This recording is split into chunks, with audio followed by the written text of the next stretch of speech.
It's thinking. Ooh, QR code. That's new. A QR code. Wait, what does it go to? Good morning. Good morning. It is Social Surge with Fly and Mo. We are going live on Instagram. Don't forget to go live on Instagram. Oh God, I did it. Thank you. All right. It is Tuesday. Tuesday. Ah. Hi, I'm Renato. To my, that way. To that way No is idea. Fly Jamerson. And it is Social Surge. We need Anyway. a DJ board. Yeah. So you were telling me that. So you've got quite the new routine with the drop off. A solid Finding Nemo reference. Always. Good morning, Robin, and good morning, Regalado Real Estate, who are joining us over on the gram. Morning, friends. Yes, new routine, new travel desk setup, which I'm super, and people, okay, like I'm not one of these people who I'm like, I would like to go to my store and like buy my Amazon products or whatever, but like I posted my new steering wheel desk because the drop off is fine for kindergarten. The pickup is no bueno. It's not, we're working out some kinks. And I tell you, I swear, I think some of these drive-through guys who are doing amazing things in QSR land really should consult public school involved in districts. Elementary schools. Yes, I do. First of all, because if there was a Dutch Bros or a 7 Brew in the parking lot of my child's school for carpool pickup, bro, it would totally 100% smash. Second, it is amazing what they've done in drive-through land in terms of like efficiency of moving people through and fulfilling orders, right? It's fine. It's fine. This is fine. We're all fine. The burning room dog meme. But so yes, every second counts, man. Like there is so much work to be done, and so I have had to rethink and re-optimize my entire routine around this new school schedule, while we're also navigating lots of feelings about the changes in schedule, both from the 5-year-old and the 35-year-old. What up, we out here? So yes, but the steering wheel desk that I post about that and people are on my comments like, can you send me the link? I'm like, yeah, absolutely, bro. But I'm going to DM you. I'm not, good morning, Marcy, Moneypenny. But I need the triplicate monitor, the triple fold out monitor. Talk to Faraz. I do. I'm going to text him and be like, hey, buddy, give me your tech stack, bruh. And I heard Lonnie Hendry from TREP has a very formidable travel setup. So I would really love to see some of the travel setups in action at CREI Summit. I was just going to say that would be great at CREI Summit to see what people's travel setup is. Mine is not very impressive. It's a laptop and that's it. There's no extra screens. Not that I wouldn't kill to have extra screens, because I absolutely would. Yes, I would be. Yeah, all the tabs all the time would be there. So, so you've got I don't miss those days of dropping kids off or picking them up. I remember, trying to get in line to be the first for pickup, just so that I wouldn't have to wait. And then it's super funny. So I was asking you, I was like, well, why don't you just like go park your car down the way and then go walk up? And you said that you can't do that.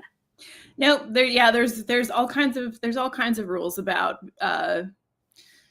pickup, parking, transportation, things like that. And I mean, it's interesting. I mean, and before the show, I was like, let's not talk about it. But it is interesting to think about in the context of the work that everyone's doing here, in commercial real estate, and how things get developed and how civil infrastructure is developed and all this stuff, right? Like you have hundreds of people, at a very specific time of day, trying to do all do the same thing in the same location in multiple places around the city, usually near a thoroughfare, because the neighborhood school is a thing of the past.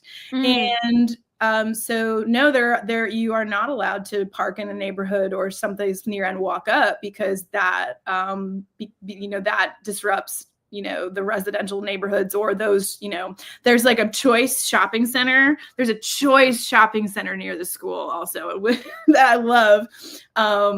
Trader Joe's Anchor. And seriously, it would be great to walk, but then that's taking up parking from the right. So they're trying to avoid disrupting other residential areas, other, business districts, shopping centers, things like that. Right.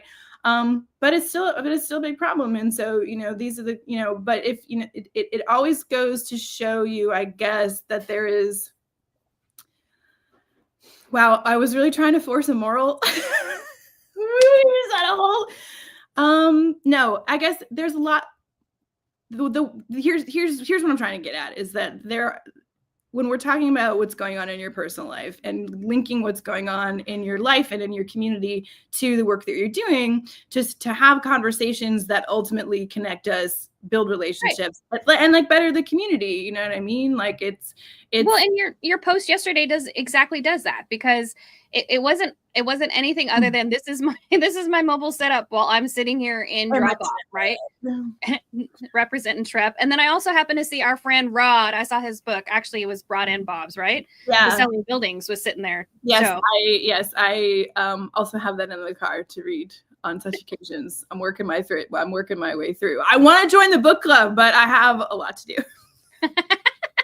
If you don't know what she's talking about, Rod Santomasmo and Bob Knackel, they co-authored a book called Selling Buildings, and they are doing a book club. Once a month, they go chapter by chapter. And Bob puts out some fire. I have like a 10-minute clip that we're actually building something around. Nice.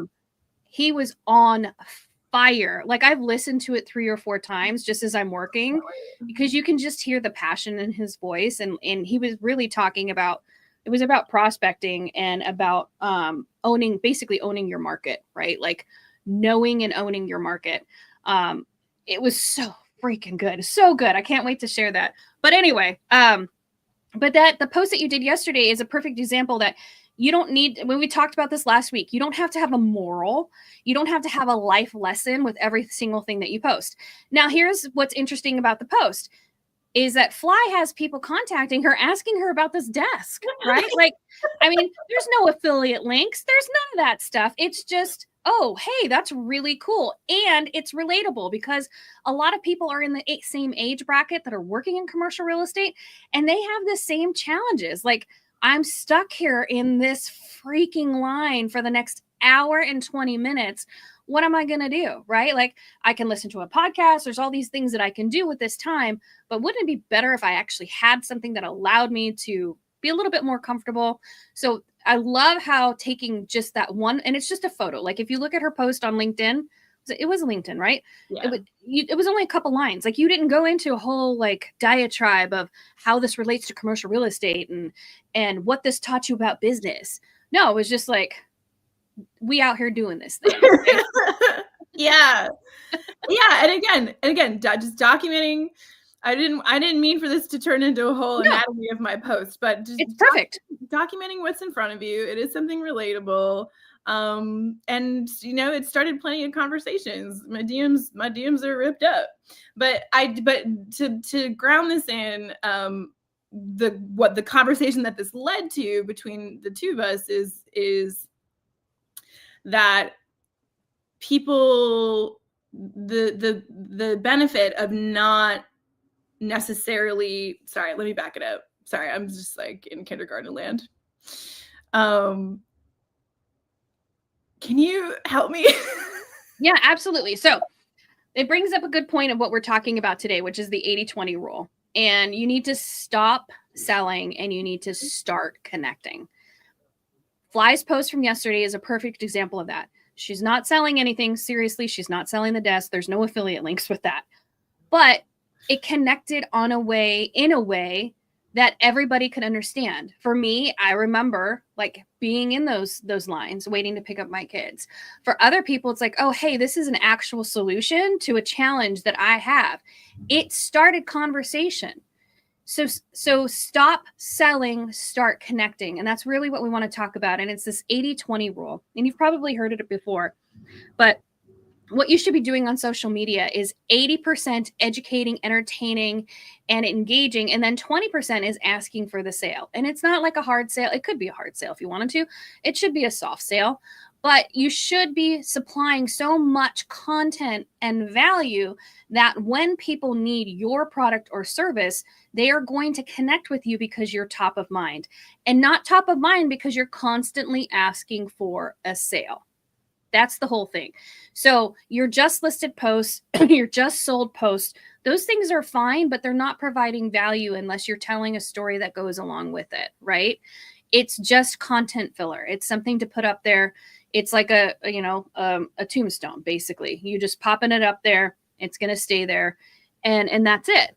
But it's not really getting anybody to click or connect with you. So what we want you to start thinking about when it comes to the 80-20 rule is, what is the value of what you're posting about? What are the conversations that you're having? Is it entertaining? Is it educational? Is it causing engagement? And really it comes down to, you are building trust with your audience and you're not trying to get a transaction. So trust is greater than transaction when it comes to social, right? Love that. Love that, Nug. We want people to like, know, and trust us. We don't want people to just think that, oh, well, and we've talked about this before. I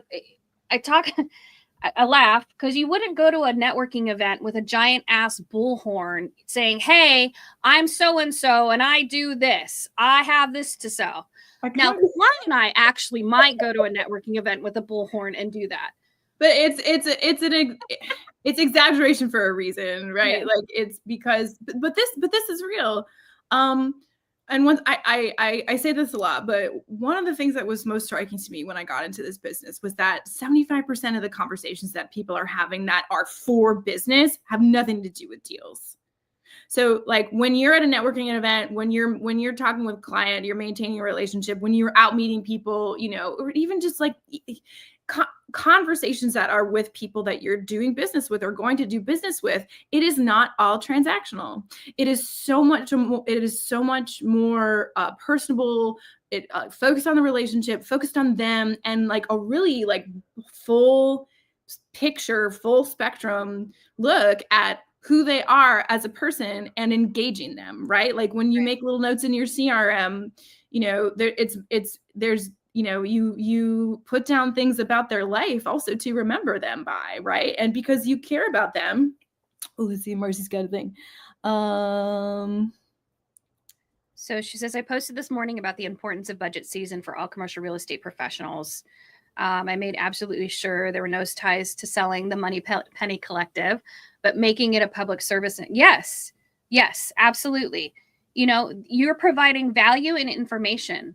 And then once that starts the conversation and people start commenting or asking you about more information or whatever it is, like, oh, what am I supposed to do with this? Then you can continue that conversation and then you can slide into DMs. And that's where that happens. That's where the magic happens, because now you've provided that value. They trust your voice. They trust that you're a person of integrity, that you know what you're talking about. And then all of a sudden it's like, oh yeah, hell yeah, I'm going to sign up for the Money Penny Collective, which you're going to have to tell us about that too, because I want to know what that's about. But that's the thing, right? Like, you're not asking for the sale. And not to say that there's nothing wrong with asking for a sale, because sometimes that is the worst thing that a salesperson can do. If you've ever done sales ever in your life, you know that one of the most important things to do is just to ask for the sale. I'm one of those people that I wait, because I'm a sales girl. I will wait for you to ask for the sale. If like I'm really interested in a product, if you don't ask for the sale, my ass walks away. Because I'm here. I'm interested. I engaged in conversation. I got your spiel. I like the product. Ask, right? Ask, yeah. Which is horrible, but I will walk away from a product that I really like if they don't ask for the sale. Well, that's like me the other day, it was like 3 months ago, where there was door-to-door salespeople walking through my neighborhood, and I was outside, and they didn't stop. I watched them skip my house, and I was like, dude, are you just trying to knock on doors and not talk to people and not sell things? I almost ran after them and been like, what? I felt rejected. But so it's really interesting. I mean, maybe they qualified me, and they knew that it wasn't going to happen. I don't know. It doesn't matter. So, okay. But so here's the thing. So it's like, there's two sides of this. If the only thing that you are posting is transactional and ask a take, right? Trying to get something from people, it's not unless they are already ready to buy from you in that moment, or the conversion timeline is a little bit different in this industry, but you know what I mean? Yep. Like they're just going to scroll by. And because it's not adding value to them. And I think that is where that is the biggest misconception that people have about content marketing is that the same kind of advertisement or like the billboarding that we've talked about, like it's a different approach to marketing, and that's not what content marketing is about. And so that is where I see people make the biggest missteps, is they're just copy and pasting what they do in more traditional advertising specifically. But we're in a completely different place here. So the flip side of that is what you were just saying, where it's like people are afraid to make the ask. Yes. And I think that a lot of it is because people are afraid of taking up space. They're afraid of rejection. There's a lot of fear. There's a lot of uncertainty. There's a lot of that stuff. I heard a great anecdote once that if you went to a place of business, like a market, and there was somebody selling fresh fish and like yelling about it, like fresh fish, or like, I've got, here are your gourds, or whatever they have at marketplaces. I'm not sure. And if you don't want to buy that, you just scroll by, but you don't there's not necessarily any negativity towards the person who's trying to sell their wares in a place of business. And so there's two sides of this, where it's like for content marketing, you need to give and value to people as a part of building a relationship, so that when you make the ask, there's an established relationship, there's trust, there's familiarity, there's clarity, right? And then on the flip side of that, this is a place of business. And I know that LinkedIn gets a lot of flack for being a place of business. Right.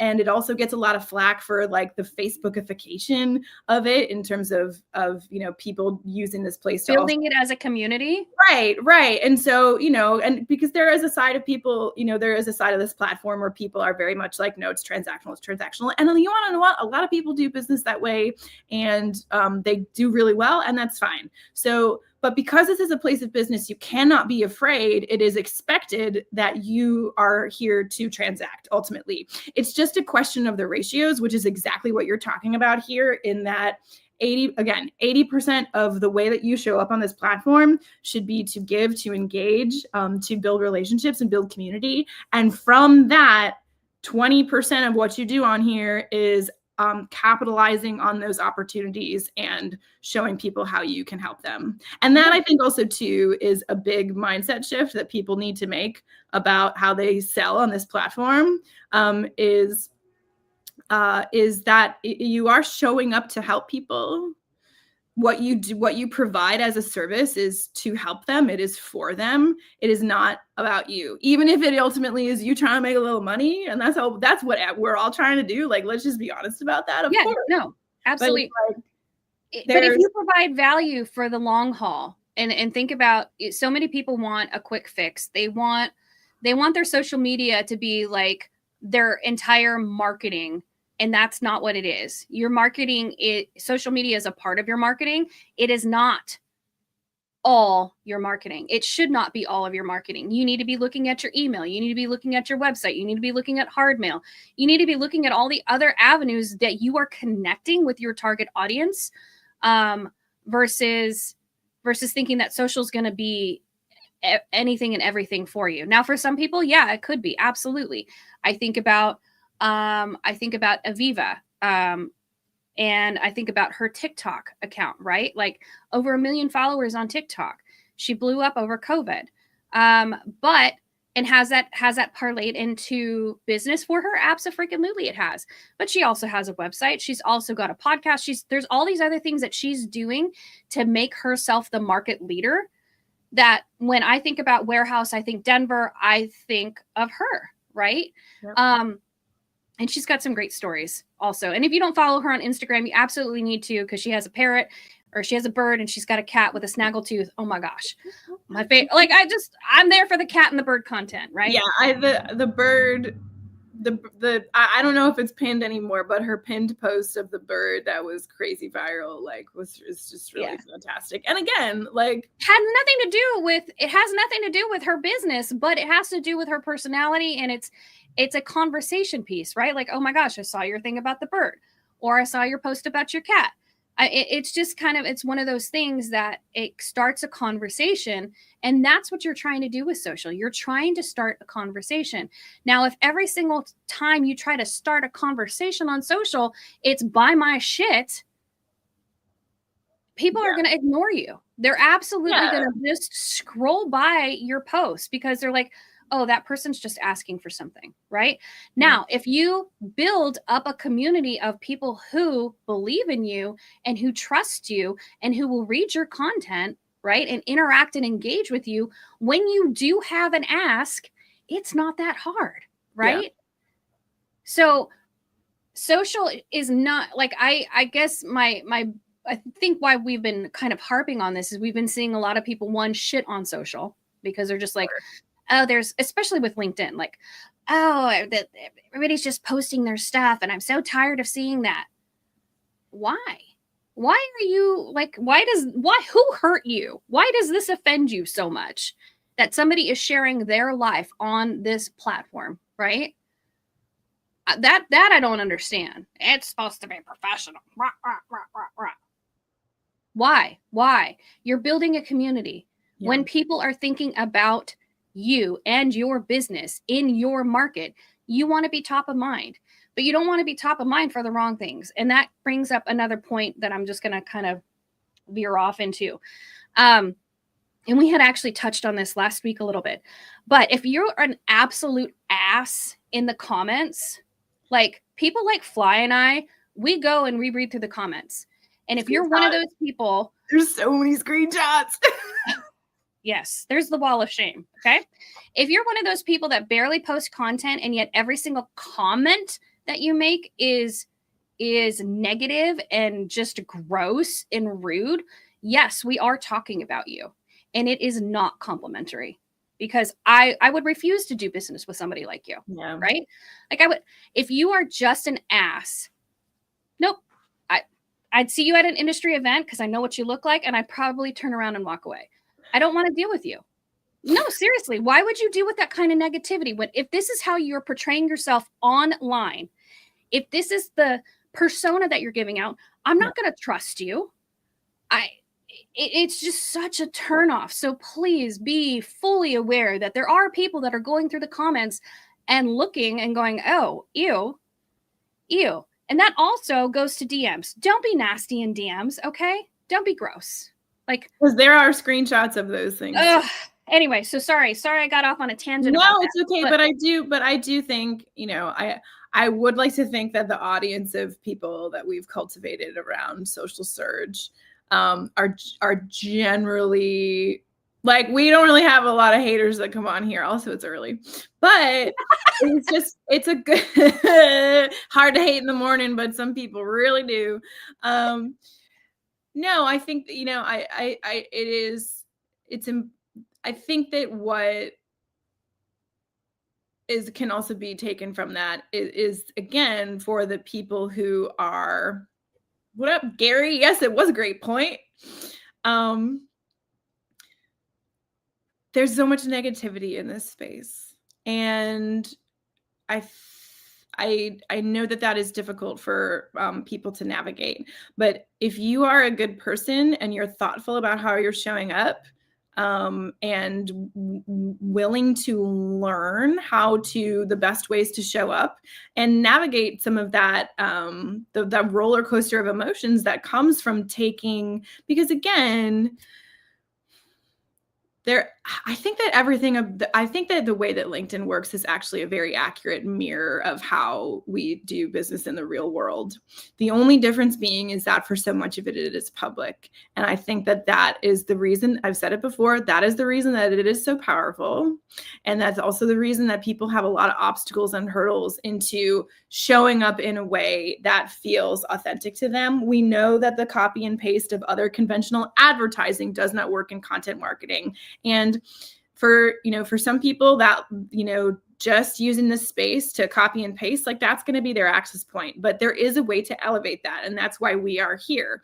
For the people who are, for the people who are here, who are not the people who are, showing up in a rude or disruptive way. Yep. You don't have anything to be worried about. You probably need to sell yourself more. And it's really, once again, community is the driving factor here. The way that you do business in the real world is through a network of people and connections and relationships in the community, in the industry, in your market. That is exactly what LinkedIn is all about. And so just act like you do in real life online. Like it's not that, like it is hard because it's a completely different format. But if you can find some clarity about who you are, what you can do to help people, how you like to interact with them, what you like to share, other things that you enjoy doing. And I mean, like for the most of us in this industry, we are all obsessed with this work. And so there should never be nothing to talk about. Wow, that got into a situation in my rock star hair. But you do, this is what I want to leave with, and I'm going to make direct eye contact with the camera. You have more to talk about than just what you have to sell. And you will sell more if you talk about other things besides it. That's it. That was perfect. That was so good. Yes. The hair is flying. This connection is currency. Oh, shirt. Yeah, shirt. Yes. We're full of it today. If you ever hear Fly and I yell out shirt, it's because we have like this running list across multiple different channels of things that we've said that that absolutely could be turned into a t-shirt. And so one of them is commit to the bit. And yeah, we're gonna get that on a shirt. But connection is currency, right? Everybody says your network is your net worth, right? Or your net worth is your network, either or.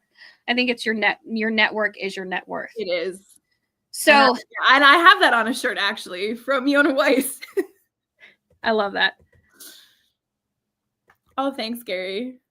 So Marcy Moneypenny said some hide behind the comments, and they would never say it face to face. Yes, some people never truly got their asses beat, so they just think I'm flying with stuff today, and or they've never had somebody confront them. And as a person who has done that in a past life where I have confronted people, yeah, like if you're not going to say it to my face, don't say it online. And there are many times where I will type out a very angry response to something and I have to take a breath. If I have to ask, what the heck? Hey, should I respond to this way? And he just kind of looks at me and he goes, if you're asking me, do you think that you should be responding that way? And I'm like, no. Right. And I sit there and I delete. Well, that's a good litmus test. Two things. You and I both are not, you and I both are, how do you say this? Thank you for being patient and helpful with my inarticulation today.